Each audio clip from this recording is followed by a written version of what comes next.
নমস্কার, ঘরকন্যা ডায়েরির আরেকটি নতুন পর্বে সকলকে স্বাগত জানাচ্ছি। দেখুন, আজকে আমি দুপুরবেলা রান্না করছি। এখানে হচ্ছে লাউটাকে একদম কুচি কুচি করে কেটে নিয়েছি। এটা জিরা ফোড়ন দিয়ে লাউটা ভাজি করছি। কম আছে, বেশ অনেকটা সময় ধরে লাউটা ভাজি করে নেব। এদিকে ভাত বসিয়েছি, এদিকে ডিম সিদ্ধ করে নিয়েছি, আর এদিকে হচ্ছে বিভিন্ন রকম সবজি। এখানে আছে ওলকপি, সিম, আলু, গাজর একসাথে কেটে ধুয়ে রেখেছি। এটা রান্না করব, একটা তরকারি রান্না করব, তা দেখতে থাকুন। এই যে লাউটা কিন্তু ভাজতেছি, বেশ ভালো করে ভাজতে হবে লাউটা। এভাবে করে লাউ ভাজি করে খেলে বেশ ভালো লাগে। দেখুন, লাউটা কিন্তু ভাজতে ভাজতে অনেকটাই কমে গিয়েছে। আর এইদিকে আরেকটা কড়াইয়ে তেল দিয়েছি। এই যে সবজিগুলো আমি একটু ভাজবো। তা এখানে আমি কোনো এখন মশলা দেব না, ফোড়ন দেব না, ফোড়নটা আমি পরে দেব। সবজি দেখতেও ভালো লাগে, কত রকম সবজি। এই শীতকালে বিভিন্ন রকম সবজি একসাথে রান্না করে খেতে বেশ ভালো লাগে।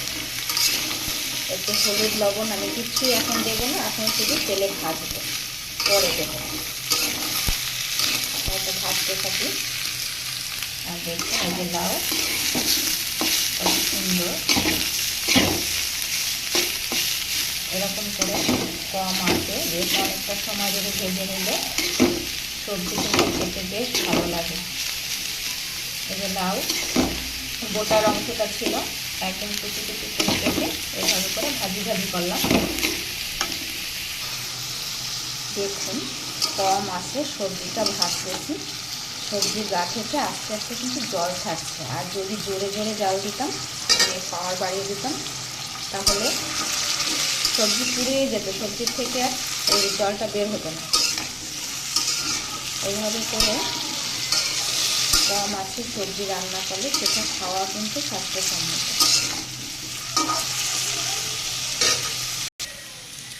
দেখুন, এদিকে কিন্তু আমার সবজিটা বেশ ভালো করে কষানো হয়ে গিয়েছে,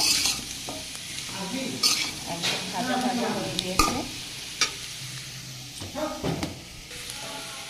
এবারে এখানে জল গরম করে নিয়েছিলাম, সবজির মধ্যে জল গরমটা দিয়ে দিচ্ছি।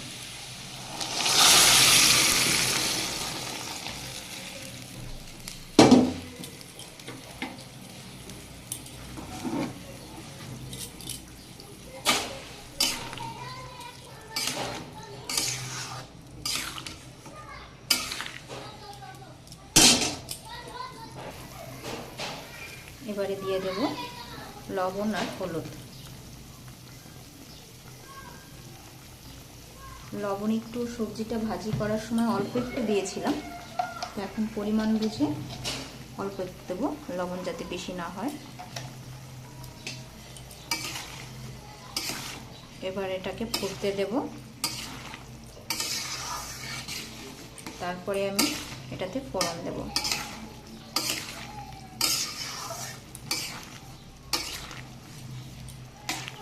দেখুন, সবজির কালারটা কত সুন্দর এসেছে। দেখুন, এইদিকে আদা আর জিরে আমি ফোড়নে দিয়ে নিয়েছি। আদার রসটাকে চিপকে আমি তরকারির মধ্যে দিয়ে দিয়েছি, তারপরে এখানে ফোড়ন দিয়েছি।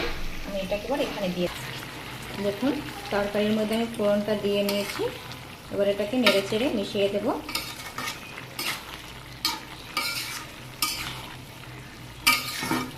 এটাতে আমি আর কোনো বাটা মশলা ব্যবহার করলাম না, আর ঝালও এরকম আস্ত দিয়েছি। আর ডিমটাকে এভাবে ভেজে নিয়েছি, এটা আমার মেয়ে এভাবেই খাইবেন।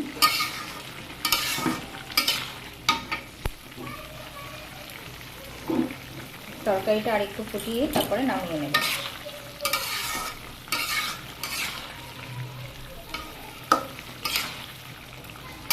তা দেখুন, আজকে আমার দুপুরবেলার রান্না হলো এই যে ডিম ভাজি সিদ্ধ করে, আর এখানে হচ্ছে লাউটা যে ভাজি করেছিলাম ঝিরি ঝিরি করে, এইদিকে ভাত, এদিকে বিভিন্ন রকম সবজি দিয়ে একটা নিরামিষ তরকারি,